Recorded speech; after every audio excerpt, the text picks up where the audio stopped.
वाहिगुरु जी का खालसा वाहिगुरु जी की फतेह। गुरु प्यारी साध संगत जीओ, अज सारियां संगतां समुचे सिख जगत अंदर धन श्री गुरु ग्रंथ साहिब जी का गुरियाई दिवस गुरता गद्दी पुरब मना रही ने।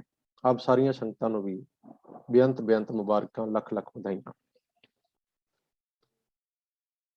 सिख जगत अंदर शब्द गुरु की पूजा गुरु नानक साहब के समय तो ही आरंभ हो गई सी।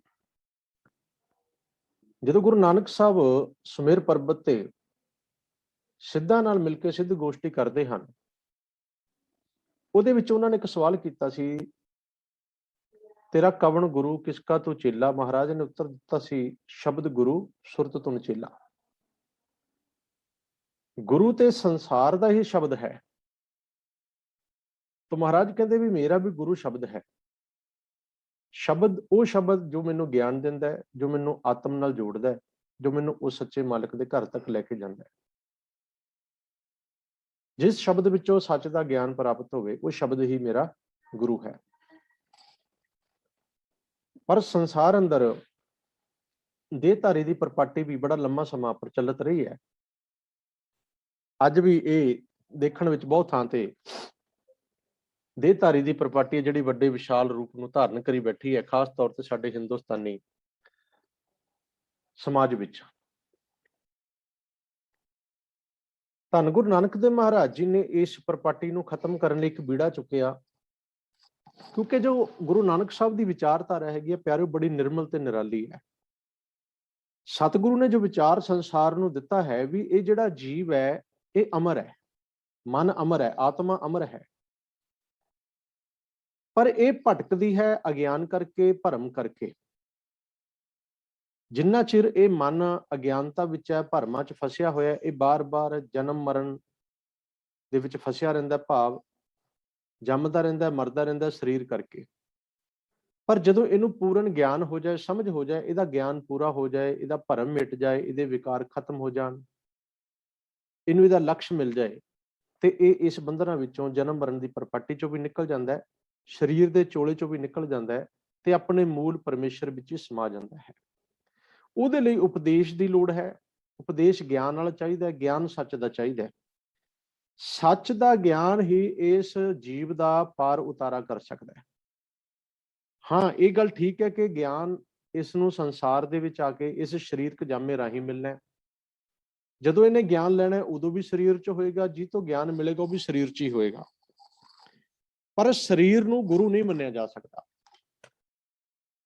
अगवाई शरीर नहीं करता, अगवाई हमेशा ज्ञान करता है, समझ करती है, बुद्धि करती है।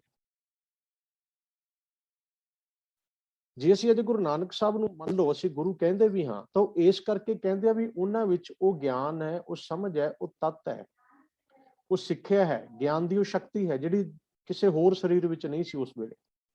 जिस करके उन्हां दी वडियाई है। जे उन्हां दी वडियाई है, भाव ये उस ज्ञान की, उस सच की वडियाई है। लैणा जी की वडियाई नहीं है। लैणा जी जदों ज्ञान प्राप्त करके सच नाल मूल नाल जुड़ते हैं, आत्म प्रकाश हुंदा है, लैणा जी पूजन योग बन जाते हैं, गुरु अंगद देव बन जाते हैं। भाव की है हुण फिर? हुण वडियाई शरीर की नहीं है, वडियाई फिर ज्ञान की है, उस चानण की है, उस समझ की है, उस सिੱਖਿਆ की है। इस गल नूं सिख जगत ने बड़ी नेड़े होकर समझिया ते गुरु साहब ने सानू समझाया। पंजवें पातशाह तक चलदियां चलदियां पंज गुरु साहबान जी ने जो अकाल पुरख परमेश्वर राही जो रब्बी ज्ञान उन्होंने नाजल होया, उन्होंने उतरिया, उन्होंने अंदर वो सच प्रगट होया, उसनूं शब्दां दा रूप दिता गया ते शब्दां दा रूप दे के उहदे वास्ते शब्द बनिया गुरबाणी।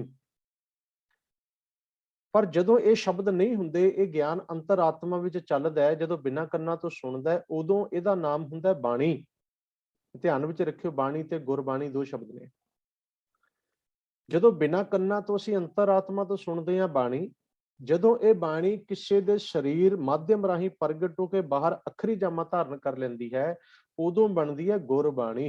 गुर दे राही प्राप्त हुई बाणी गुरबाणी। पर जिहड़ी सानू समझ पैंदी है, जिहड़ा अंदरों रब्बी ज्ञान हासिल हुंदा है, वो ज्ञान गुरु हुंदा है। उहनूं बाणी गुरु कहा गया। बाणी गुरु, गुरु है बाणी। ਉਸੇ ਗਿਆਨ ਨੂੰ ਗੁਰੂ ਨਾਨਕ ਸਾਹਿਬ ਨੇ ਸ਼ਬਦ ਗੁਰੂ ਕਿਹਾ। ਹੁਣ ਦੋ ਗੱਲਾਂ ਹੋ ਗਈਆਂ, ਬਾਣੀ ਗੁਰੂ ਤੇ ਸ਼ਬਦ ਗੁਰੂ। ਤੀਜਾ ਸ਼ਬਦ ਗੁਰੂ ਨਾਨਕ ਸਾਹਿਬ ਨੇ ਵਰਤਿਆ ਗਿਆਨ ਗੁਰੂ, ਸੌਰੀ ਦਸ਼ਮੇਸ਼ ਪਿਤਾ ਨੇ ਵਰਤਿਆ, ਦਸਵੇਂ ਪਾਤਸ਼ਾਹ ਨੇ ਗਿਆਨ ਗੁਰੂ। ਹੁਣ ਸਾਡੇ ਕੋਲ ਤਿੰਨ ਸ਼ਬਦ ਹੋ ਗਏ, ਸ਼ਬਦ ਗੁਰੂ, ਬਾਣੀ ਗੁਰੂ ਅਤੇ ਗਿਆਨ ਗੁਰੂ। ਪਹਿਲੇ ਪਾਤਸ਼ਾਹ, ਪੰਜਵੇਂ ਪਾਤਸ਼ਾਹ ਤੇ ਨਾ ਸੌਰੀ ਪਹਿਲੇ ਪਾਤਸ਼ਾਹ, ਚੌਥੇ ਪਾਤਸ਼ਾਹ ਤੇ ਦਸਵੇਂ ਪਾਤਸ਼ਾਹ।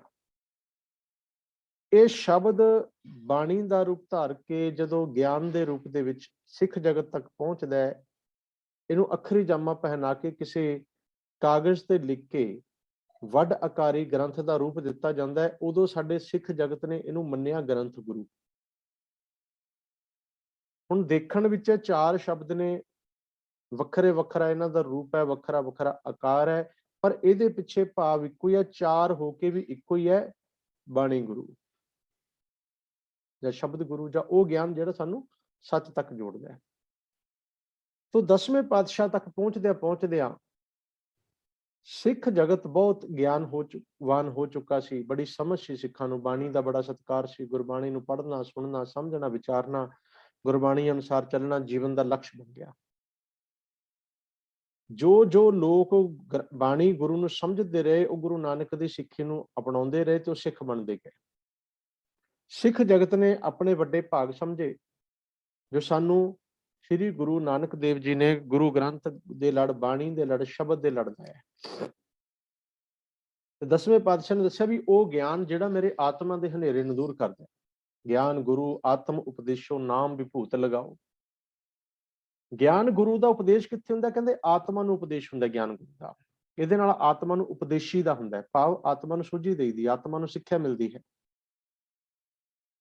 ਹੁਣ ਹੋਇਆ ਕੀ ਸੀ ਕਿ ਜਦੋਂ ਦਸਵੇਂ ਪਾਤਸ਼ਾਹ ਜੋਤੀ ਜੋਤ ਸਮਾਉਣ ਲੱਗੇ ਨੇ, ਉਹਨਾਂ ਨੇ ਸਰੀਰਕ ਚੋਲਾ ਤਿਆਗਣ ਦਾ ਸਮਾਂ ਨੇੜੇ ਜਾਣਿਆ, ਤੇ ਸਾਡੇ ਜੋ ਇਤਿਹਾਸਕ ਸਰੋਤ ਨੇ, ਜੋ ਵਿਚਾਰਾਂ ਉਹਨਾਂ ਵਿੱਚ ਚੱਲੀਆਂ ਆ ਰਹੀਆਂ ਨੇ, ਜੋ ਸੀਨਾ ਬਸੀਨਾ ਰਵਾਇਤ ਬਣੀ ਹੈ, ਕਿ ਉਸ ਵੇਲੇ ਫਿਰ ਸਿੱਖ ਪੁੱਛਦੇ ਨੇ ਪਾਤਸ਼ਾਹ ਬਈ ਹੁਣ ਸਾਡੀ ਅਗਵਾਈ ਕੌਣ ਕਰੇਗਾ, ਸਾਨੂੰ ਕਿਹਦੇ ਲੜਦਾ ਚੱਲਿਓ? ਵੀ ਜੇ ਤਾਂ ਤੁਹਾਡੇ ਸਾਹਿਬਜ਼ਾਦੇ ਹੁੰਦੇ, ਤੁਸੀਂ ਸਾਹਿਬਜ਼ਾਦਿਆਂ ਨੂੰ ਗੁਰਤਾ ਗੱਦੀ ਤੇ ਬਿਠਾ ਜਾਂਦੇ ਤੇ ਕੋਈ ਨਾ ਕੋਈ ਗੁਰੂ ਕਾ ਸਾਹਿਬਜ਼ਾਦਾ, ਗੁਰੂ ਕਾ ਲਾਲ ਸਾਡੀ ਅਗਵਾਈ ਕਰਦਾ। ਤੇ ਸਿੱਖਾਂ ਵਿੱਚ ਵੀ ਐਸਾ ਕੋਈ ਸੁਨੇਹੀ, ਕੋਈ ਨੇਮੀ ਪ੍ਰੇਮੀ ਸਿੱਖ ਨਹੀਂ ਹੈ ਦਿਸਦਾ ਜਿਹਨੂੰ ਤੁਸੀਂ ਗੁਰਤਾ ਗੱਦੀ ਦੇ ਯੋਗ ਸਮਝੋ। ਤੇ ਹੁਣ ਸਿੱਖ ਜਗਤ ਕਿਹਦੇ ਆਸਰੇ ਚੱਲੇ? ਅਸੀਂ ਪੂਰਨ ਰੂਪ ਵਿੱਚ ਅਗਵਾਈ ਕਿਹਦੀ ਪ੍ਰਾਪਤ ਕਰੀਏ?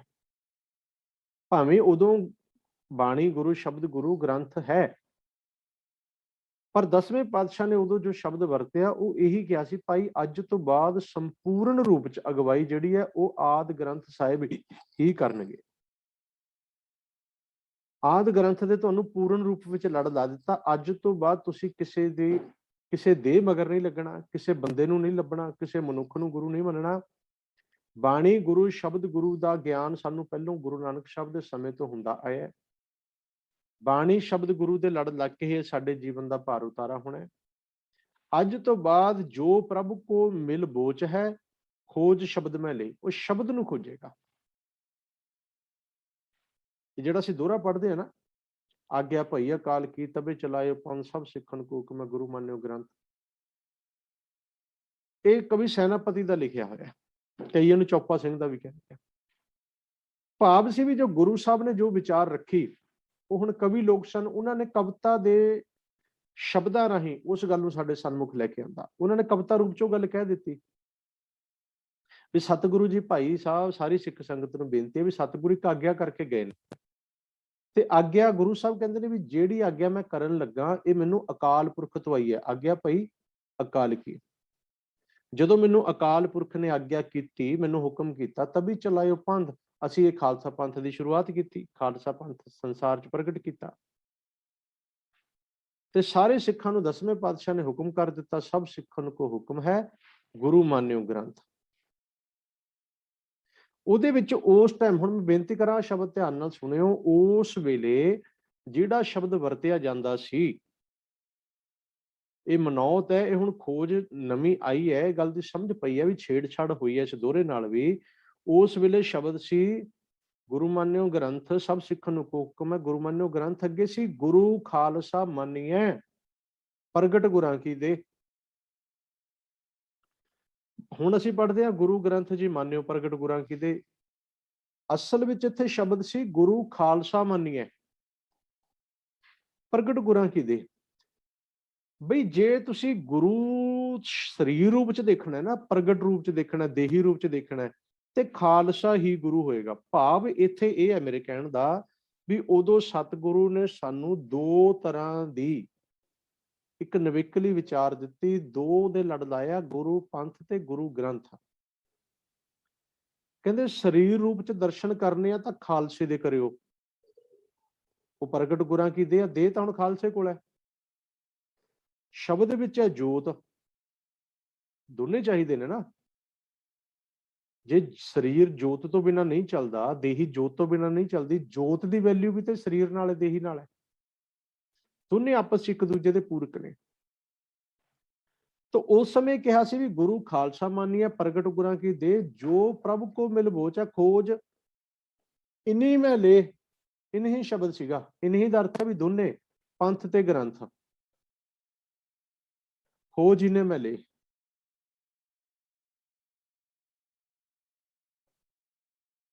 हुण असीं पढ़दे खोज शब्द में ले, फिर अगे आ जांदा राज करेगा खालसा की रह न कोई, ख्वार होए सब मिलेंगे बचे शरण जो होए। ਹੁਣ ਭਾਵ ਕੀ ਹੈ ਵੀ ਸਤਿਗੁਰੂ ਦਸ਼ਮੇਸ਼ ਪਿਤਾ ਨੇ ਜੋ ਬਚਨ ਕੀਤੇ ਆਖਰੀ ਸਮੇਂ ਉਹ ਇਹੀ ਸੀ ਵੀ ਭਾਈ ਸਰੀਰਕ ਰੂਪ ਚ ਖਾਲਸਾ ਸਦਾ ਹੀ ਹਾਜ਼ਰ ਨਾਜ਼ਰ ਹੈ। ਕਿਉਂਕਿ ਅਸਲ ਵਿੱਚ ਧਿਆਨ ਰੱਖਿਓ, ਹੁਣ ਇੱਕ ਹੋਰ ਇੱਥੇ ਕਈ ਪੱਖ ਵਿਚਾਰਨ ਵਾਲੇ ਨੇ। ਜਦੋਂ ਦਸ਼ਮੇਸ਼ ਪਿਤਾ ਨੇ ਖੰਡੇ ਬਾਟੇ ਦੀ ਪੌਲ ਖਾਲਸੇ ਨੂੰ ਦਿੱਤੀ ਹੈ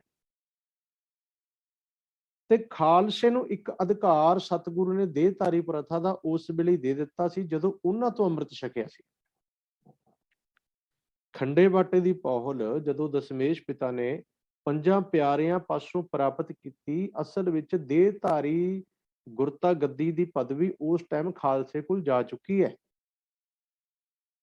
ਇਸੇ ਕਰਕੇ ਖਾਲਸੇ ਨੇ ਹੁਕਮ ਕੀਤਾ ਨਾ ਚਮਕੌਰ ਦੀ ਗੜੀ ਚ ਸਤਿਗੁਰੂ ਜੀ ਨੂੰ ਵੀ ਤੁਸੀਂ ਜਾਓ, ਤੁਹਾਨੂੰ ਜਾਣਾ ਪੈਣਾ ਗੜੀ ਛੱਡ ਕੇ। ਖਾਲਸੇ ਦਾ ਹੁਕਮ ਹੈ।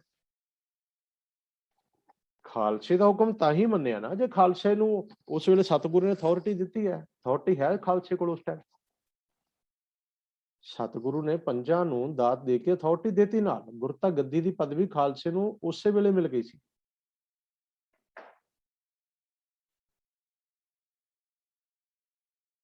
ਆਖਰੀ ਵੇਲੇ ਇਹ ਕਹਿ ਦਿੱਤਾ ਵੀ ਅੱਜ ਤੋਂ ਬਾਅਦ ਪੂਰਨ ਰੂਪ ਚ ਆਪਾਂ ਨੇ ਸਾਰਿਆਂ ਨੇ ਗ੍ਰੰਥ ਸਾਹਿਬ ਦੀ ਅਗਵਾਈ, ਭਾਵ ਬਾਣੀ ਗੁਰੂ ਦੀ ਅਗਵਾਈ ਤੇ ਬਾਣੀ ਗੁਰੂ ਨੂੰ ਵਿਚਾਰ ਕੇ ਜੋ ਪੰਥ ਖਾਲਸਾ ਫੈਸਲਾ ਕਰੇਗਾ, ਪੰਜ ਸਿੰਘ ਫੈਸਲਾ ਕਰਨਗੇ, ਉਹਨੂੰ ਗੁਰੂ ਦਾ ਹੁਕਮ ਮੰਨਿਆ ਜਾਏਗਾ। ਹੁਣ ਉਹ ਜਿਹੜਾ ਦਿਨ ਹੈ ਉਹ ਖੈਰ ਅੱਜ ਆਇਆ ਹੈਗਾ। ਅੱਜ ਅਸੀਂ ਸਿੱਖ ਜਗਤ ਵਿੱਚ ਇਹਨੂੰ ਇਸ ਕਰਕੇ ਮਨਾ ਰਹੇ ਵੀ ਗੁਰਤਾ ਗੱਦੀ ਪੁਰਬ ਹੈ। ਭਾਵ ਇਹ ਗੁਰਤਾ ਗੱਦੀ ਦਾ ਅਰਥ ਹੁੰਦਾ ਅਸਲ 'ਚ ਜ਼ਿੰਮੇਵਾਰੀ। ਜਦੋਂ ਇੱਕ ਜ਼ਿੰਮੇਵਾਰੀ ਕੋਈ ਚੁੱਕਦਾ ਹੈ, ਉਹ ਜ਼ਿੰਮੇਵਾਰੀ ਦਾ ਅਸੀਂ ਦਿਨ ਮਨਾਉਂਦੇ ਹਾਂ। ਸੱਚ ਨੂੰ ਪ੍ਰਚਾਰਨ ਦੀ ਜ਼ਿੰਮੇਵਾਰੀ, ਸੱਚ ਨੂੰ ਵਿਚਾਰਨ ਦੀ ਜ਼ਿੰਮੇਵਾਰੀ, ਸੱਚ ਨੂੰ ਸੰਸਾਰ 'ਚ ਲੈ ਕੇ ਜਾਣ ਦੀ ਜ਼ਿੰਮੇਵਾਰੀ, ਇਹ ਉਹ ਦਿਨ ਸੀ ਜਿਸ ਵੇਲੇ ਖਾਲਸਾ ਪੰਥ ਤੇ ਗ੍ਰੰਥ ਤੋਂ ਅਗਵਾਈ ਲੈਣ ਵਾਸਤੇ ਗੁਰੂ ਸਾਹਿਬ ਨੇ ਸਾਨੂੰ ਪ੍ਰੇਰਿਤ ਕੀਤਾ। ਅਸਲ 'ਚ ਇਹ ਦਿਨ ਸਾਡੇ ਵਾਸਤੇ ਹੈ, ਅਸੀਂ ਯਾਦ ਕਰਨੇ ਵੀ ਅਸੀਂ ਭੁੱਲ ਤਾਂ ਨਹੀਂ ਗਏ।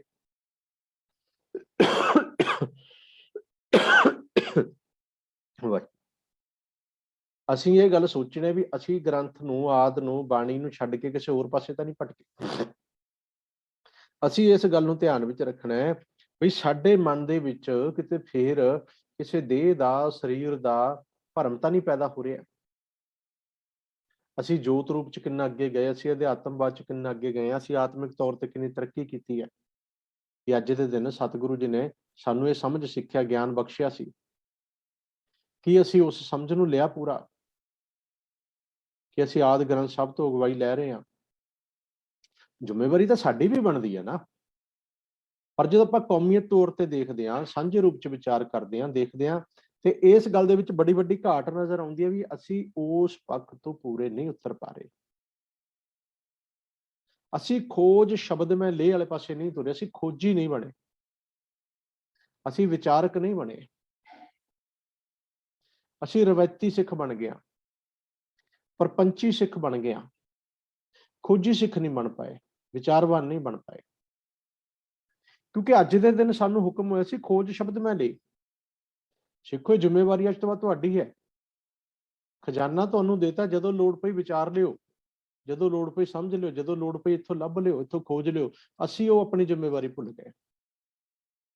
ਅੱਜ ਦਾ ਸਿੱਖ ਭੁੱਲਿਆ ਹੋਇਆ। ਸਤਿਗੁਰੂ ਨੇ ਤਾਂ ਗਿਆਨ ਸ਼ੁਰੂ ਤੋਂ ਹੀ ਦਿੱਤਾ ਹੈ ਨਾ, 10 ਜਾਮਿਆਂ ਚ ਸਤਿਗੁਰੂ ਨੇ ਬਹੁਤ ਗਿਆਨ ਪ੍ਰਚਾਰ ਦਿੱਤਾ ਸਾਨੂੰ। ਤੋ ਉਸ ਤੋਂ ਬਾਅਦ ਜੇ ਅਸੀਂ ਹੁਣ ਦੂਸਰੀ ਗੱਲ ਕਰਾਂਗੇ, ਇਸ ਬਾਣੀ ਗੁਰੂ ਦੀ ਸਿੱਖ ਜਗਤ ਅੰਦਰ ਗਿਆਨ ਗੁਰੂ ਦੀ, ਸ਼ਬਦ ਗੁਰੂ ਦੀ, ਗ੍ਰੰਥ ਗੁਰੂ ਦੀ ਮਹਾਨਤਾ ਕਿਹਨਾਂ ਗੱਲਾਂ ਕਰਕੇ ਹੈ। ਕਿਉਂਕਿ ਦੇਖੋ, ਦੁਨੀਆ 'ਚ ਗ੍ਰੰਥ ਬਹੁਤ ਨੇ ਜੀ।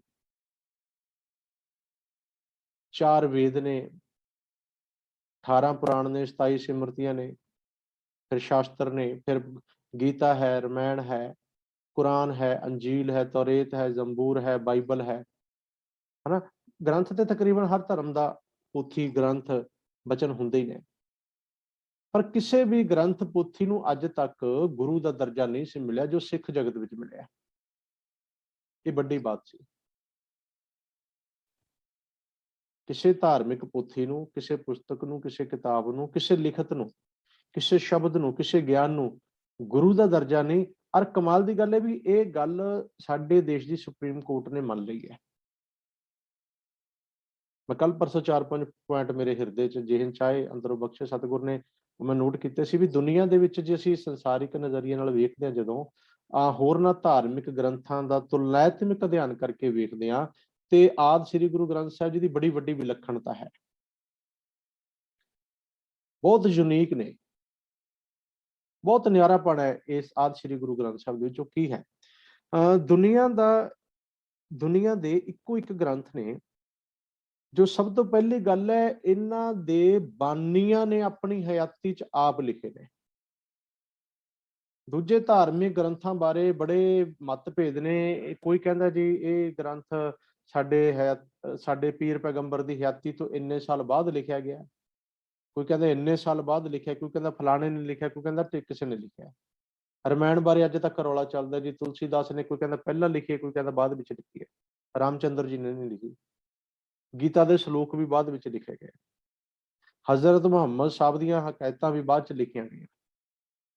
ਯਸੂ ਮਸੀਹ ਦੇ ਉਪਦੇਸ਼ ਵੀ ਬਾਅਦ ਵਿੱਚ ਓਲਡ ਟੈਸਟਾਮੈਂਟ, ਨਿਊ ਟੈਸਟਾਮੈਂਟ ਦੇ ਰੂਪ ਚ ਬਹੁਤ ਕਈ 100 ਸਾਲ ਬਾਅਦ ਦਰਜ ਕੀਤੇ ਗਏ। ਹੁਣ ਜਦੋਂ ਬਾਅਦ ਵਿੱਚ ਕੋਈ ਦਰਜ ਕਰਦਾ ਹੈ, ਉਹਦੇ ਚ ਕੋਈ ਨਾ ਕੋਈ ਕਮੀ ਪੇਸ਼ੀ ਵੀ ਰਹਿ ਜਾਂਦੀ ਹੈ, ਕੋਈ ਨਾ ਕੋਈ ਵਿਚਾਰਾਂ ਦੇ ਵਿੱਚ ਮਤਭੇਦ ਵੀ ਪੈਦਾ ਹੋ ਜਾਂਦੇ ਨੇ, ਗੱਲ ਬਦਲ ਵੀ ਜਾਂਦੀ ਹੈ, ਅਰਥ ਬਦਲ ਜਾਂਦੇ ਨੇ।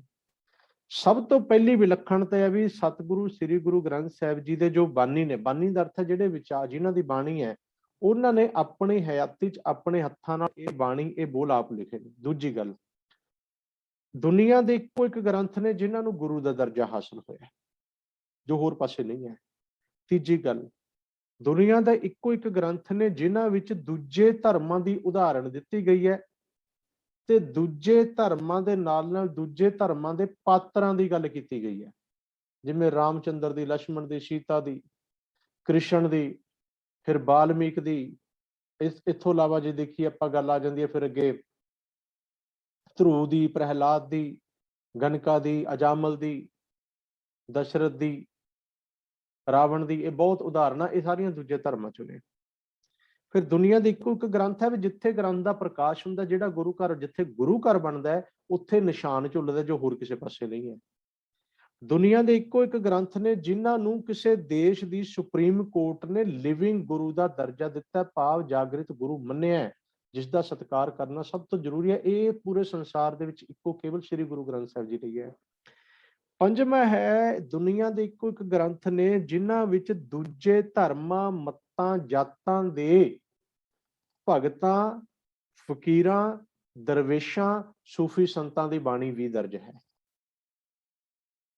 ਇਹ ਸਭ ਤੋਂ ਵੱਡੀ ਵਿਲੱਖਣਤਾ ਹੈ ਆਦਿ ਸ੍ਰੀ ਗੁਰੂ ਗ੍ਰੰਥ ਸਾਹਿਬ ਜੀ।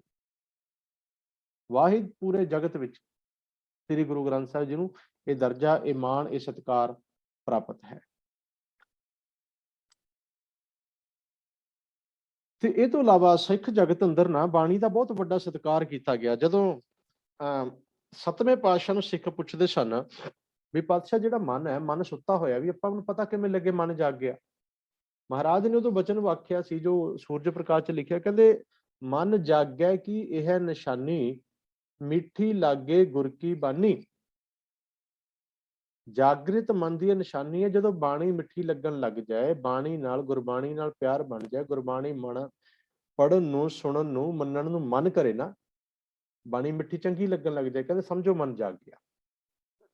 ਇਹ ਬਾਣੀ ਦਾ ਸਤਿਕਾਰ ਸੀ। ਬਾਣੀ ਦੇ ਵਿੱਚ ਸ਼ਬਦ ਨੇ, ਸਤਿਗੁਰ ਕੀ ਬਾਣੀ ਸਤ ਸਤ ਕਰ ਜਾਣੋ, ਗੁਰ ਸਿੱਖੋ ਹਰ ਕਰਤਾ ਆਪ ਮੂੰਹ ਕਢਾਏ। ਜੈਸੀ ਮੈਂ ਆਵੇ ਖਸਮ ਕੀ ਬਾਣੀ, ਤੈਸੜਾ ਕਰੀ ਗਿਆਨ ਵੇ ਲਾਲੋ। ਹਉ ਆਪੋਂ ਬੋਲ ਨਾ ਜਾਣਦਾ, ਮੈਂ ਕਹਿਆ ਸਭ ਹੁਕਮ ਆਓ ਜੀਓ। ਧੁਰ ਕੀ ਬਾਣੀ ਆਈ ਤਨ ਸਗਲ ਚਿੰਤ ਮਿਟਾਈ, ਮੈਂ ਗੁਰਬਾਣੀ ਆਧਾਰ ਹੈ ਗੁਰਬਾਣੀ ਲਾਗ ਰਹਾ। ਸਤਿਗੁਰ ਬਚਨ ਬਚਨ ਹੈ, ਸਤਿਗੁਰ ਪਾਦਰ ਮੁਕਤ ਜਨਾਵੋ। ਨਿਤ ਉਠ ਗਾਵੋ ਪ੍ਰਭ ਕੀ ਬਾਣੀ, ਬਾਣੀ ਉਚਰਨ ਸਾਧ ਚਨ, ਅਮਿਓ ਚੱਲੈ ਚਰਨ। ਪੋਥੀ ਪਰਮੇਸ਼ਰ ਕਾ ਥਾਨ, ਸਾਧ ਸੰਗ ਗਾਵੈ ਗੁਣ ਗੋਬਿੰਦ, ਪੂਰਨ ਬ੍ਰਹਮ ਗਿਆਨ। ਬਹੁਤ ਸਾਰੇ ਸ਼ਬਦ ਨੇ ਜਿੱਥੋਂ ਇਹ ਪਤਾ ਲੱਗਦਾ ਹੈ ਸਿੱਖ ਜਗਤ ਅੰਦਰ ਸ਼ਬਦ ਦੀ, ਬਾਣੀ ਦੀ ਕਿੰਨੀ ਵੱਡੀ ਮਹਿਮਾ ਹੈ ਤੇ ਸਤਿਕਾਰ ਹੈ। ਸ਼ਬਦ ਗੁਰ ਪੀਰਾ ਗਹਿਰ ਗੰਭੀਰਾ, ਬਿਨ ਸ਼ਬਦ ਜਗ ਬੋਰਾਨੀ। ਇੱਕਾ ਬਾਣੀ ਇੱਕ ਗੁਰ ਇੱਕੋ ਸ਼ਬਦ ਵਿਚਾਰ, ਅੰਮ੍ਰਿਤ ਬਾਣੀ ਹਰ ਹਰ ਤੇਰੀ, ਸੁਣ ਸੁਣ ਹੋਵੇ ਪਰਮਗਤ ਮੇਰੀ। ਬਾਣੀ ਵਿਰਲੋ ਵਿਚਾਰ ਸੀ, ਜੀ ਕੋ ਗੁਰਮੁਖ ਹੋਏ। ਸੋ ਐਸੇ ਇਹਨਾਂ ਸ਼ਬਦਾਂ ਦਾ ਸਦਕਾ ਹੀ ਸਿੱਖ ਜਗਤ ਨੇ ਸਤਿਗੁਰੂ ਸ੍ਰੀ ਗੁਰੂ ਗ੍ਰੰਥ ਸਾਹਿਬ ਜੀ ਨੂੰ ਇਤਨਾ ਵੱਡਾ ਮਾਣ ਸਤਿਕਾਰ ਸਾਡੇ ਸਿੱਖ ਜਗਤ ਵਿੱਚ ਦਿੱਤਾ ਗਿਆ। ਤੇ ਧੰਨ ਗੁਰੂ ਨਾਨਕ ਦੇਵ ਜੀ ਨੇ ਜਦੋਂ ਆਪਣਾ ਪ੍ਰਚਾਰ ਦੌਰਿਆਂ ਦੌਰਾਨ ਜਿਨ੍ਹਾਂ ਨਾਲ ਮੁਲਾਕਾਤ ਕੀਤੀਆਂ, ਉੱਥੇ ਸ਼ਬਦ ਉਚਾਰਿਆ, ਬਾਣੀ ਦੀ ਦਾਤ ਦਿੱਤੀ। ਦੀਪਾਲਪੁਰ ਦੇ ਕੋੜੀ ਨੂੰ ਵੀ ਇਹੀ ਗੱਲ ਕਹੀ ਵੀ ਤੇਰੀ ਹਾਲਤ ਤਾਂ ਹੋਈ ਹੈ, ਜੈ ਤਨ ਬਾਣੀ ਵਿਸਰ ਜਾਏ, ਜੋ ਪੱਕਾ ਰੁੱਗੀ ਵਿਲ ਲਾਏ। ਸੱਜਣ ਠੱਗ ਕੋਲ ਬਹਿੰਦੇ ਨੇ, ਉਹਨੂੰ ਵੀ ਸ਼ਬਦ ਸੁਣਾਉਂਦੇ ਨੇ, ਉਹਨੂੰ ਵੀ ਦੱਸਦੇ ਨੇ ਵੀ ਤੇਰੀ ਹਾਲਤ ਇਹ ਹੈ। ਉੱਜਲ ਕਹਿਆ ਚਿਲਕਣਾ ਘੋਟੇ ਮਕਾਲੜੀ ਮਸਤ, ਉੱਤਿਆਂ ਜੂਠ ਨਾ ਉਤਰੈ ਜੇ ਸੋ ਧੋਵਨ ਤੇ। ਤੋ ਬਾਰ-ਬਾਰ ਬਾਣੀ ਦੀ, ਗੁਰਬਾਣੀ ਦੀ ਸਿੱਖਾਂ ਦੀ ਗੱਲ ਆਉਂਦੀ ਹੈ। ਤੋ ਇਹਦੇ ਵਿੱਚ ਗੁਰੂ ਨਾਨਕ ਦੇਵ ਜੀ ਦੇ ਜੋ ਉਚਾਰੇ ਸ਼ਬਦ ਨੇ ਜੀ, ਉਹਨਾਂ ਦਾ ਥੋੜਾ ਜਿਹਾ ਵੇਰਵਾ ਛੇਵੇਂ ਪਾਤਸ਼ਾਹ ਗੁਰੂਆਂ ਸਾਹਿਬਾਨ ਜੀ ਦਾ। ਗੁਰੂ ਨਾਨਕ ਦੇਵ ਜੀ ਦੇ 974 ਸ਼ਬਦ ਨੇ, ਗੁਰੂ ਅੰਗਦ ਦੇਵ ਜੀ ਦੇ 62 ਸ਼ਲੋਕ ਨੇ, ਕਈ 63 ਵੀ ਮੰਨਦੇ ਨੇ। ਗੁਰੂ ਅਮਰਦਾਸ ਜੀ ਦੇ 907 ਸ਼ਬਦ, ਗੁਰੂ ਰਾਮਦਾਸ ਜੀ ਦੇ 679 ਸ਼ਬਦ, ਪੰਜਵੇਂ ਪਾਤਸ਼ਾਹ ਗੁਰੂ ਅਰਜਨ ਦੇਵ ਜੀ ਦੇ 2218 ਸ਼ਬਦ, ਤੇ ਗੁਰੂ ਤੇਗ ਬਹਾਦਰ ਜੀ ਦੇ 59 ਸ਼ਬਦ, 57 ਸ਼ਲੋਕ, ਟੋਟਲ ਗਿਣਤੀ 116। 31 ਰਾਗ ਨੇ ਪੂਰੇ ਗੁਰੂ ਗ੍ਰੰਥ ਸਾਹਿਬ ਜੀ ਦੇ ਵਿੱਚ। 30 ਰਾਗਾਂ ਦੇ ਵਿੱਚ ਪੰਜੇ ਗੁਰੂਆਂ ਦੀ ਬਾਣੀ ਹੈ। 6ਵਾਂ ਰਾਗ ਜੈਜਾਵੰਤੀ ਰਾਗ ਹੈ, ਜੋ ਕੇਵਲ ਸ੍ਰੀ ਗੁਰੂ ਤੇਗ ਬਹਾਦਰ ਜੀ ਦਾ ਉਚਾਰਿਆ, ਜਿਸ ਵਿੱਚ 4 ਸ਼ਬਦ ਦਰਜ ਨੇ। ਫਿਰ ਅੱਗੇ ਇਹਨਾਂ ਰਾਗਾਂ ਦੀਆਂ ਕਿਸਮਾਂ। ਤੋਂ ਇਹ ਵੀ ਇੱਕ ਕੇਵਲ ਗੁਰੂ ਗ੍ਰੰਥ ਸਾਹਿਬ ਜੀ ਦੀ ਵਿਲੱਖਣਤਾ ਹੈ। ਵਾਹਿਦ ਉਹ ਗ੍ਰੰਥ ਨੇ ਜਿਨ੍ਹਾਂ ਦੀ ਸਾਰੀ ਬਾਣੀ ਰਾਗਾਂ ਦੇ ਵਿੱਚ ਲਿਖੀ ਹੈ। ਇਹ ਵਿਲੱਖਣਤਾ ਵੀ ਆਦਿ ਗ੍ਰੰਥ ਸਾਹਿਬ ਦੇ ਵਿੱਚ ਹੈ। ਤੋਂ 31 ਰਾਗ, ਅੱਗੇ ਰਾਗਾਂ ਦੀਆਂ ਕਿਸਮਾਂ ਜਿਵੇਂ ਅਸੀਂ ਪੜ੍ਹਦੇ ਹਾਂ, ਰਾਗ ਦੋ ਇਕੱਠੇ ਰਾਗ ਆਏ ਹੋਏ ਨੇ, ਗੌੜੀ ਦੀਪਕੀ, ਗੌੜੀ ਪੂਰਬੀ, ਗੌੜੀ ਮਾਝ, ਗੌੜੀ ਆਸਾ, ਗੌੜੀ ਵੈਰਾਗਣ। ਇਹ ਇਕੱਠੇ ਰਾਗ, ਮਿਸ਼ਰਤ ਰਾਗ ਇਹਨਾਂ ਨੂੰ ਕਹਿੰਦੇ ਨੇ, ਗਾਏ ਹੁੰਦੇ ਨੇ। ਇਹ ਬਹੁਤ ਕਠਿਨ ਹੁੰਦਾ ਹੈ ਜਦੋਂ ਰਾਗੀ ਸਿੰਘ ਜਿਹੜੇ ਹੁੰਦੇ ਆ ਉਹਨਾਂ ਨੂੰ ਇਹਨਾਂ ਗੱਲਾਂ ਦਾ ਪਤਾ ਹੁੰਦਾ ਹੈ। ਤੇ ਇਸ ਲਈ ਨਾ ਸਿੱਖ ਜਗਤ ਨੇ ਸ੍ਰੀ ਗੁਰੂ ਗ੍ਰੰਥ ਸਾਹਿਬ ਜੀ, ਭਾਵ ਬਾਣੀ ਨੂੰ ਹੀ ਪ੍ਰਮੁੱਖ ਮੰਨਿਆ। ਸਿੱਖ ਜਗਤ ਨੇ ਸ਼ਬਦ ਨੂੰ, ਗਿਆਨ ਨੂੰ ਮੁੱਖ ਮੰਨਿਆ, ਉਪਦੇਸ਼ ਨੂੰ ਮੁੱਖ ਮੰਨਿਆ। ਸਰੀਰ ਦੀ ਮਹਾਨਤਾ ਹੈ, ਪਰ ਸਰੀਰ ਉਨਾ ਕਾਰਗਰ ਨਹੀਂ ਹੈ ਜਿੰਨਾ ਕਾਰਗਰ ਉਪਦੇਸ਼ ਹੈ। ਜਿਵੇਂ ਰਾਧਾ ਸੁਆਮੀ ਕਹਿੰਦੇ ਨੇ ਜੀ, ਸਰੀਰ ਦੀ ਲੋੜ ਤਾਂ ਜ਼ਰੂਰੀ ਹੈ, ਸਰੀਰ ਤੋਂ ਬਿਨਾਂ ਉਪਦੇਸ਼ ਨਹੀਂ ਹੋ ਸਕਦਾ। ਪਰ ਕਿਸੇ ਦਾ ਜੀਵਨ ਸਰੀਰ ਨਹੀਂ ਬਦਲਦਾ, ਜੀਵਨ ਉਪਦੇਸ਼ ਹੀ ਬਦਲਦਾ ਹੈ। ਉਪਦੇਸ਼ ਕੋਈ ਵੀ ਦੇ ਸਕਦਾ ਹੈ। ਜਿਵੇਂ ਇੱਕ ਉਦਾਹਰਣ ਦਿੱਤੀ ਜਾਂਦੀ ਹੈ ਵੀ ਡਾਕੀਆ ਚਿੱਠੀ ਲੈ ਕੇ ਆਉਂਦਾ ਹੈ। ਹੁਣ ਉਹ ਕਹਿੰਦਾ ਮੇਰੀ ਪਿਆਰੀ ਪਤਨੀ। ਹੁਣ ਜੇ ਡਾਕੀਆ ਕਹੇ ਵੀ ਮੈਂ ਤੈਨੂੰ ਉਪਦੇਸ਼ ਦਿੱਤਾ ਤੇ ਤੈਨੂੰ ਪਤਨੀ ਕਿਹਾ, ਤੂੰ ਹਾਂ 'ਚ ਸਿਰ ਮਿਲਾਇਆ, ਤੂੰ ਮੇਰੀ ਪਤਨੀ ਹੋ ਗਈ, ਤੇ ਗੱਲ ਤਾਂ ਗਲਤ ਹੋ ਜਾਏਗੀ ਨਾ। ਦੇਹਧਾਰੀ ਇਸ ਤਰੀਕੇ ਨਾਲ ਚੱਲਦੇ ਨੇ ਵੀ ਅਸੀਂ ਤੁਹਾਨੂੰ ਉਪਦੇਸ਼ ਦਿੱਤਾ ਜੀ, ਅਸੀਂ ਤੁਹਾਡੇ ਰੱਬ, ਅਸੀਂ ਤੁਹਾਡੇ ਗੁਰੂ, ਅਸੀਂ ਤੁਹਾਡੇ ਖਸਮ। ਵੱਡਾ ਉਪਦੇਸ਼ ਹੈ, ਉਪਦੇਸ਼ਕ ਵੱਡਾ ਨਹੀਂ ਹੈ। ਉਪਦੇਸ਼ ਨਾਲ ਹੀ ਉਪਦੇਸ਼ਕ ਦਾ ਸਤਿਕਾਰ ਹੈ, ਪ੍ਰਚਾਰਕ ਦਾ, ਵਿਚਾਰਕ ਦਾ। ਤੋ ਸੰਸਾਰ ਵਿੱਚ ਇਹ ਹੋ ਗਿਆ ਵੀ ਉਪਦੇਸ਼ਕ ਵੱਡਾ ਬਣ ਗਿਆ। ਉਪਦੇਸ਼ ਨੂੰ ਹੁਣ ਲੋਕ ਸੁਣਦੇ ਨਹੀਂ, ਉਪਦੇਸ਼ਕ ਦੀ ਵਾਹ-ਵਾਹ ਹੋ ਰਹੀ ਹੈ। ਤਾਂ ਗੁਰੂ ਸਾਹਿਬ ਜੀ ਨੇ ਇਹ ਵੱਖ-ਵੱਖ ਸਮਿਆਂ ਤੇ ਸਮੇਂ-ਸਮੇਂ ਤੇ ਸਾਨੂੰ ਗੁਰਬਾਣੀ ਦੇ ਲੜ ਲਾਇਆ, ਬਾਣੀ ਦੇ ਲੜ ਲਾਇਆ। ਬਾਣੀ ਰਾਹੀਂ ਸਾਨੂੰ ਆਪਣੇ ਆਪ ਨਾਲ ਜੁੜੇ। ਇਹ ਸਮਝ ਵੀ ਸਾਨੂੰ ਬਾਣੀ ਚ ਪਈ, ਗੁਰੂ ਗ੍ਰੰਥ ਸਾਹਿਬ ਜੀ ਦੇ ਸ਼ਬਦਾਂ ਚ ਪਈ ਵੀ ਮਨ ਤੂੰ ਜੋਤ ਸਰੂਪ ਹੈ, ਆਪਣਾ ਮੂਲ ਪਛਾਣ। ਵਹਿਮ ਭਰਮ ਨਹੀਂ ਮੰਨਣੇ, ਕਰਮ ਕਾਂਡ ਨਹੀਂ ਕਰਨੇ, ਪਖੰਡਾਂ ਚ ਨਹੀਂ ਫਸਣਾ, ਭਟਕਣਾ ਨਹੀਂ ਹੈ। ਮਾਨੁਕੀ ਟੇਕ ਬਿਰਥੀ ਸਭ ਜਾਨ, ਪੂਜਾ ਵਰਤ ਤਿਲਕ ਇਸ਼ਨਾਨਾ, ਪੁੰਨ ਦਾਨ ਬਹੁਦੈਨ, ਕਹੂੰ ਨਾ ਭੀਜੈ ਸੰਜਮ ਸੋਮੀ, ਬੋਲੇ ਮਿੱਠੇ ਬੈਨ। ਇਹ ਸਾਰੀਆਂ ਸਿੱਖਿਆਵਾਂ ਬਾਣੀ ਚੋਂ ਮਿਲੀਆਂ। ਤੀਰਥ ਨਹਾਵਣ ਜਾਉ, ਤੀਰਥ ਨਾਮ ਹੈ, ਤੀਰਥ ਸ਼ਬਦ ਵਿਚਾਰ ਅੰਤਰ ਗਿਆਨ ਹੈ। ਇਹ ਬਾਣੀ ਚ ਸਮਝ ਪਈ। ਅੰਤਰਗਤ ਤੀਰਥ ਮਲ ਨਹਾਓ, ਬਾਣੀ ਚ ਸਮਝ ਪਈ। ਭਰੀਐ ਮਤ ਪਾਪਾਂ ਕੈ ਸੰਗ, ਉਹ ਧੋਪੈ ਨਾਵੇਂ ਕੈ ਰੰਗ, ਗੁਰਬਾਣੀ ਚੋਂ ਸਮਝ ਪਈ। ਸਿੱਖਿਆ ਤਾਂ ਸਾਰੀ ਗੁਰਬਾਣੀ ਚੋਂ ਹੀ ਮਿਲ ਰਹੀ ਹੈ। ਉਪਦੇਸ਼ ਚੋਂ ਹੀ ਸਾਡਾ ਜੀਵਨ ਬਦਲਿਆ ਨਾ। ਜੇ ਅੱਜ ਸਾਨੂੰ ਜਿੰਨਾ ਵੀ ਸਾਨੂੰ ਗਿਆਨ ਹੈ, ਜਿੰਨੀ ਸਮਝ ਹੈ, ਉਹ ਉਪਦੇਸ਼ ਕਰਕੇ ਹੈ, ਉਹ ਗਿਆਨ ਕਰਕੇ ਹੈ, ਉਸ ਸ਼ਬਦ ਕਰਕੇ ਹੈ। ਇਸ ਲਈ ਸ਼ਬਦ ਗੁਰ ਪੀਰਾ ਕਿਹਾ। ਗੁਰੂ ਵੀ ਹੈ, ਪੀਰ ਵੀ ਹੈ। ਪੀਰਾਂ ਦਾ ਪੀਰ ਹੈ, ਪੀਰਾ ਪੀਰਾਂ ਦਾ ਪੀਰ। ਗੈਰ ਗੰਭੀਰਾ ਬਿਨ ਸ਼ਬਦ ਹੈ ਜਗ ਬੋਰਨ। ਇਸ ਗਿਆਨ ਤੋਂ, ਇਸ ਸ਼ਬਦ ਤੋਂ ਵੀ ਹੋਣਾ, ਸਾਰਾ ਜਗਤ ਬੌਰਾ ਹੋਇਆ ਫਿਰਦਾ, ਪਾਗਲਾਂ ਵਾਂਗ ਟੱਕਰਾਂ ਮਾਰਦਾ। ਇਹ ਤੇ ਫਿਰ 10ਵੇਂ ਪਾਤਸ਼ਾਹ ਨੇ ਕਿਰਪਾ ਕੀਤੀ। ਉਹਦਾ ਭਾਵ ਇਹ ਸੀ ਵੀ ਸਿੱਖ ਸ਼ਬਦ ਗੁਰੂ ਨੂੰ, ਗਿਆਨ ਗੁਰੂ, ਗ੍ਰੰਥ ਗੁਰੂ ਨੂੰ ਛੱਡ ਕੇ ਕਿਸੇ ਹੋਰ ਪਾਸੇ ਨਾ ਭਟਕ ਜਾਏ। ਮਹਾਰਾਜ ਕਹਿੰਦੇ ਸਿੱਖਾਂ ਵਾਸਤੇ ਸਪੈਸ਼ਲੀ ਹੁਕਮ ਹੈ, ਭਾਈ ਤੁਸੀਂ ਕੇਵਲ ਤੇ ਕੇਵਲ ਸ੍ਰੀ ਗੁਰੂ ਗ੍ਰੰਥ ਸਾਹਿਬ ਜੀ ਤੋਂ ਹੀ ਅਗਵਾਈ ਲੈਣੀ ਹੈ। ਤਾਂ ਉਸ ਵੇਲੇ ਕਹਿੰਦੇ ਜਦੋਂ ਪ੍ਰਕਾਸ਼ ਕੀਤਾ ਨਾ, ਪ੍ਰਕਾਸ਼ ਕਰਕੇ ਹੁਕਮਨਾਮਾ ਲਿਆ, ਉਸ ਵੇਲੇ ਜਿਹੜਾ ਹੁਕਮਨਾਮਾ ਆਇਆ ਹਜ਼ੂਰ ਸਾਹਿਬ ਨੰਦੇੜ ਦੀ ਧਰਤੀ ਤੇ, ਉਹ ਸੀ ਮਾਰੂ ਮਹੱਲਾ 5ਵਾਂ 1000 ਅੰਗ ਦੇ ਅਸੀਂ ਪੜ੍ਹਦੇ ਹਾਂ ਜੀ। ਖੁੱਲਿਆ ਕਰਮ ਕਿਰਪਾ ਭਈ ਠਾਕੁਰ, ਕੀਰਤਨ ਹਰ ਹਰ ਗਾਈ, ਸ਼ਰਮ ਥਾਕਾ ਪਾਏ ਬਿਸਰਾਮਾ, ਮਿਟ ਗਈ ਸਗਲੀ ਧਾਈ, ਅਬ ਮੋਹਿ ਜੀਵਨ ਪਦਵੀ ਪਾਈ, ਚੀਤ ਆਇਓ ਮਨ ਪੁਰਖ ਵਿਧਾਤਾ, ਸੰਤਨ ਕੀ ਸ਼ਰਣਾਈ। ਇਹ ਉਸ ਵੇਲੇ ਦਾ ਮੁੱਖ ਵਾਕ ਸੀ, ਹੁਕਮਨਾਮਾ ਸੀ, ਜਿਹੜਾ 10ਵੇਂ ਪਾਤਸ਼ਾਹ ਨੇ ਜੋਤੀ ਜੋਤ ਸਮਾਉਣ ਤੋਂ ਪਹਿਲਾਂ ਅਰਦਾਸ ਕਰਕੇ ਸਿੱਖ ਜਗਤ ਨੂੰ ਸ੍ਰੀ ਗੁਰੂ ਗ੍ਰੰਥ ਸਾਹਿਬ ਦੀ ਅਗਵਾਈ ਬਖਸ਼ ਕੇ ਉਸ ਸਮੇਂ ਜਿਹੜਾ ਹੁਕਮਨਾਮਾ ਲਿਆ ਗਿਆ ਸੀ। ਇਹ ਹੁਕਮਨਾਮਾ ਇਤਿਹਾਸਕ ਹੈ ਜੋ ਸਾਨੂੰ ਪ੍ਰਾਪਤ ਹੋਇਆ ਸੀ। ਤੋ ਇੱਥੇ ਹੀ ਆਪਾਂ ਹੁਣ ਸਮਾਪਤੀ ਕਰਦੇ ਹਾਂ। ਹੋਰ ਵੀ ਬਹੁਤ ਸਾਰੇ ਵਿਚਾਰ ਪੱਖ ਹੈਗੇ ਨੇ, ਜਦੋਂ ਸੰਗਤ ਦੇ ਸੁਝਾਅ ਆਉਣਗੇ ਆਪਾਂ ਫਿਰ ਸਾਂਝੇ ਕਰਾਂਗੇ। ਤੋ ਇਹ ਸੈਸ਼ਨ ਦਾ ਸਮਾਂ ਵੀ ਸਮਾਪਤ ਹੈ ਤੇ ਬੇਨਤੀ ਹੈ ਜੇ ਕੋਈ ਵਿਚਾਰ, ਪਰਮਜੀਤ ਸਿੰਘ ਵੀਰ ਜੀ ਤੁਸੀਂ ਜੁੜੇ ਹੋ, ਹੋਰ ਤੇ ਮੈਨੂੰ ਲੱਗਦਾ ਕਿਸੇ ਨੇ ਨਹੀਂ ਕਰਨੇ, ਤੁਸੀਂ ਵਿਚਾਰਾਂ ਦੀ ਸਾਂਝ ਪਾ ਸਕਦੇ ਹੋ। ਧੰਨਵਾਦ। ਵਾਹਿਗੁਰੂ ਜੀ ਕਾ ਖਾਲਸਾ, ਵਾਹਿਗੁਰੂ ਜੀ ਕੀ ਫਤਿਹ। ਵਾਹਿਗੁਰੂ ਜੀ। ਹਾਂਜੀ ਵੀਰ ਜੀ। ਵਾਹਿਗੁਰੂ ਜੀ ਕੀ ਫਤਿਹ। ਹਾਂਜੀ ਬਾਬਾ ਜੀ, ਮਤਲਬ ਤੁਸੀਂ ਬਹੁਤ ਹੀ ਸੋਹਣੀ ਕਥਾ ਅੱਜ ਕਰੀ ਆ, ਤੇ ਜਿਵੇਂ ਆਪਾਂ ਨੂੰ ਸਾਰੇ ਵਿੱਚ ਤੁਸੀਂ ਦੱਸਿਆ ਅੱਜ ਮਤਲਬ ਬਿਲਕੁਲ ਛੋਟੇ ਟਾਈਮ ਦੇ ਵਿੱਚ ਇੰਨਾ ਵਧੀਆ ਲੱਗਿਆ। ਜਿਵੇਂ ਤੁਸੀਂ ਦੱਸਿਆ ਵੀ ਸ਼ਬਦ ਗੁਰੂ ਨਾਨਕ ਦੇਵ ਜੀ ਨੇ ਕਿਹਾ, ਬਾਣੀ ਗੁਰੂ ਰਾਮਦਾਸ ਜੀ ਨੇ ਕਿਹਾ, ਗਿਆਨ ਗੁਰੂ। ਹਾਂਜੀ ਹਾਂਜੀ, ਬਹੁਤ ਸੋਹਣਾ ਲੱਗਿਆ ਜੀ। ਤੇ ਬਹੁਤ ਹੀ ਗਿਆਨਵਰਧਕ ਸੀ ਜਿਹੜੀ ਤੁਸੀਂ ਗੁਰੂ ਗ੍ਰੰਥ ਸਾਹਿਬ ਜੀ ਬਾਰੇ ਵੀ ਜੋ ਦਿੱਤੀ ਹੈਗੀ ਆ।